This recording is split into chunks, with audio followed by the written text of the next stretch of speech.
8월 26일 오늘의 말씀은 시편 126편 1절에서 127편 5절입니다. 여호와께서 시온의 포로를 돌려보내실 때에 우리는 꿈꾸는 것 같았도다. 그때에 우리 입에는 웃음이 가득하고 우리 혀에는 찬양이 찼었도다. 그때에 문나라 가운데에서 말하기를 여호와께서 그들을 위하여 큰 일을 행하셨다 하였도다. 여호와께서 우리를 위하여 큰 일을 행하셨으니 우리는 기쁘도다. 여호와여, 우리의 포로를 남방 시내들 같이 돌려보내소서. 눈물을 흘리며 씨를 뿌리는 자는 기쁨으로 거두리로다. 울며 씨를 뿌리러 나가는 자는 반드시 기쁨으로 그 곡식단을 가지고 돌아오리로다.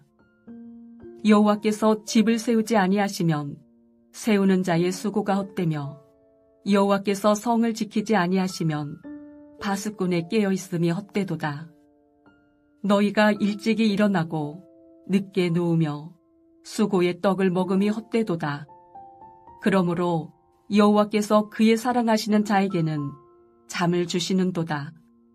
보라, 자식들은 여호와의 기업이요 태의 열매는 그의 상급이로다. 젊은 자의 자식은 장사의 수중의 화살 같으니 이것이 그의 화살통에 가득한 자는 복되도다. 그들이 성문에서 그들의 원수와 담판할 때에 수치를 당하지 아니하리로다. 시편 126편, 127편 말씀을 함께 묵상하겠습니다. 시편 126편은 내용을 읽어보면 어떤 상황 속에서 노래했는지 정확히 알 수 있습니다. 1절에 보면 여호와께서 시온의 포로를 돌려보내실 때에 우리는 꿈꾸는 것 같았다고 하지요. 시온의 포로에서 포로라는 의미는 구약 히브리어에 단 한 번 나오는 단어인데요. 체류자라는 뜻입니다. 즉 자신의 땅이 아닌 곳에서 살아가는 사람들을 의미하죠. 이스라엘 백성은 바벨론 땅에서 말로 다할 수 없는 고난과 어려움 속에 살았습니다.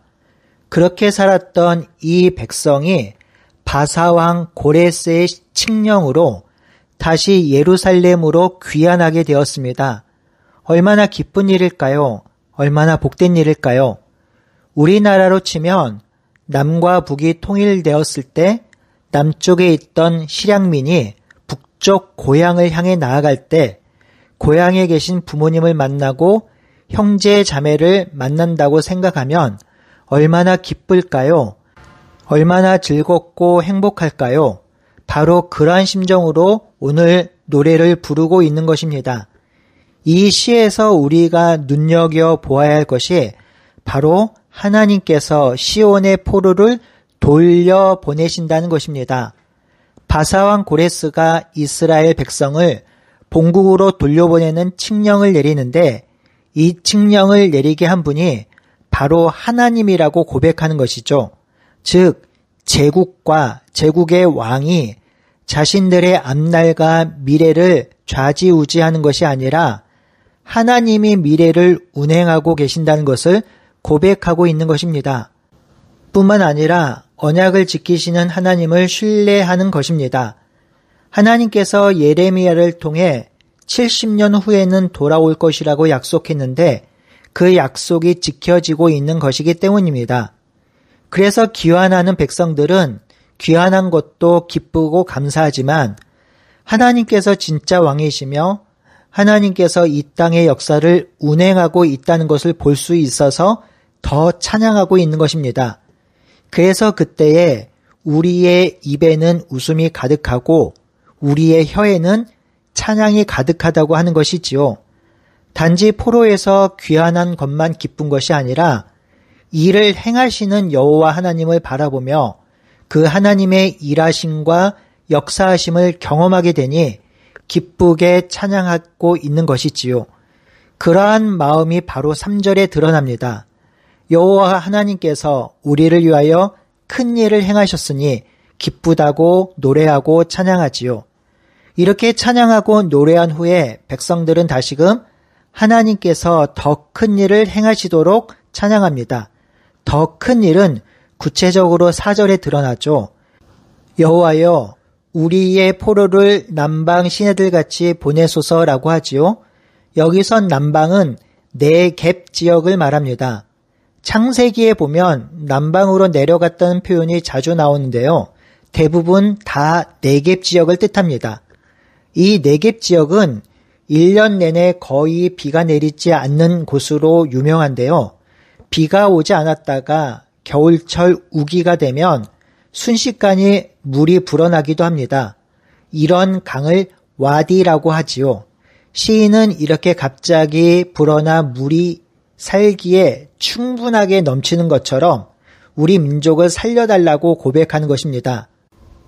이러한 고백은 자신들의 생사화복과 미래를 하나님께서 주관하고 있다고 믿기에 가능한 고백입니다.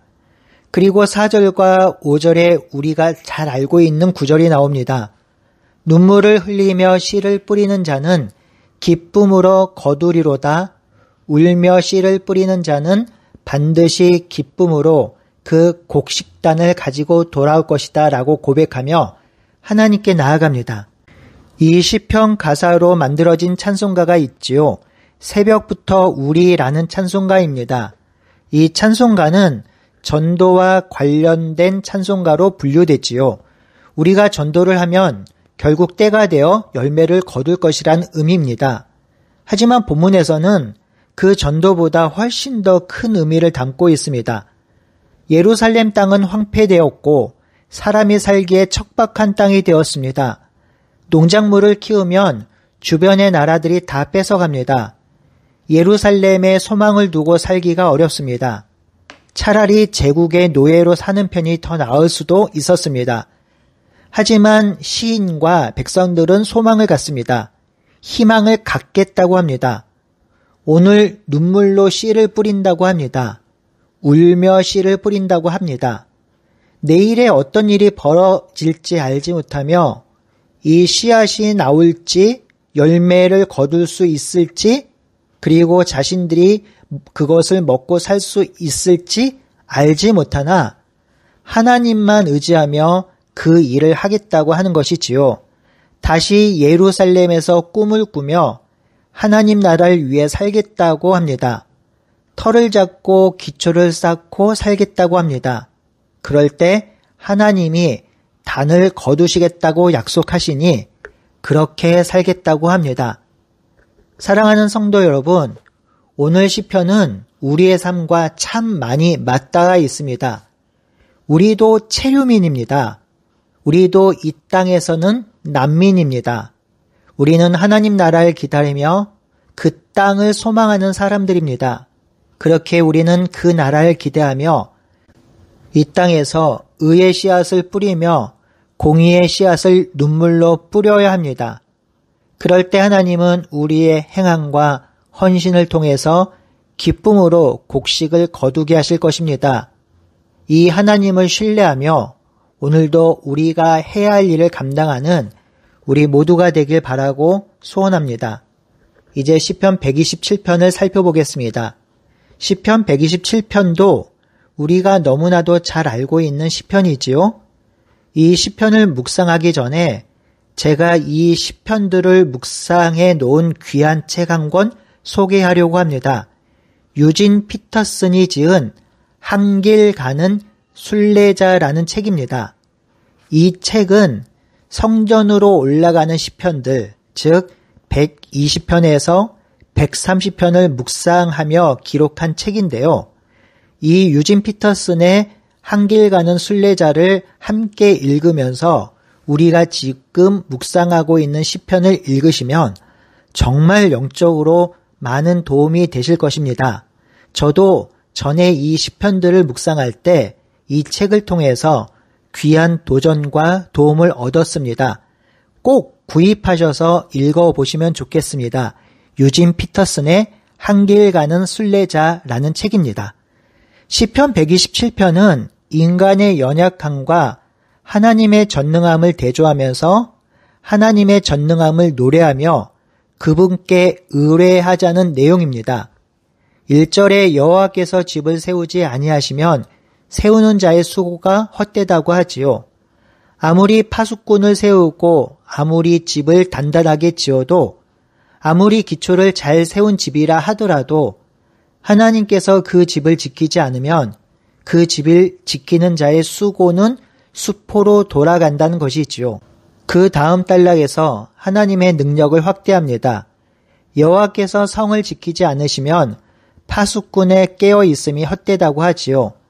당시 도시나 마을을 지키는 것은 성인데요. 그 성에는 언제나 파수꾼이 있었습니다. 적들이 쳐들어왔을 때나 위험한 일이 닥칠 때 파수꾼이 백성들에게 위험을 미리 알려줍니다. 이 파수꾼이 있기 때문에 그 성 안에, 마을 안의 백성들은 두 다리를 뻗고 잠을 잘 수 있지요. 그런데 이 파수꾼이 아무리 많아도 그리고 성을 잘 지키는 파수꾼이 넘쳐난다 하더라도 하나님이 그 성을 지키지 않으시면 이 파수꾼의 수고와 노력이 모두 허사라고 합니다. 시인은 3절에도 동일하게 노래합니다. 너희가 일찍 누우고 늦게 누우며 수고의 떡을 먹음이 헛되도다 합니다. 이 말의 의미는 인간이 자신의 기본적인 생계를 위해서 노력하는 그 모든 노력이 헛되다고 하는 것입니다. 이는 인간이 아무리 스스로 노력하고 열심을 낸다 하여도 하나님이 개입하시고 하나님이 일용할 양식을 주지 않으시면, 하나님이 인도하지 않으면 모든 것이 헛되다고 말하고 있는 것입니다. 그래서 시인은 하나님께서 그의 사랑하시는 자에게 잠을 주신다고 하지요. 이 말씀은 상당히 난해한 구절인데요. 앞의 문맥과 어울리지도 않고 의미도 잘 연결되지 않아요. 다만 일찍 자고 일찍 잠들지 못하며 일찍 일어나는 수고로움보다는 잠이 더 가치 있는 것이라고 노래하는 것입니다. 시인은 4절과 5절에서 생명을 주시는 하나님의 은혜가 가장 귀하고 큰 상급임을 노래합니다.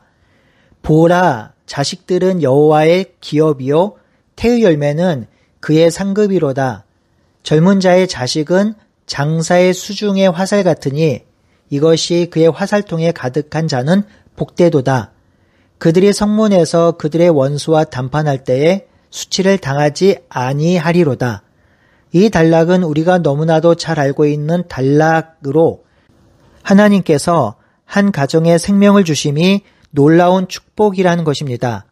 하나님께서 생명을 허락하신 놀라운 축복은 화살통에 화살이 가득한 장사와 같으며 성문에서 원수와 담판할 때 수치를 당하지 않는 은혜를 누리는 것이라고 합니다.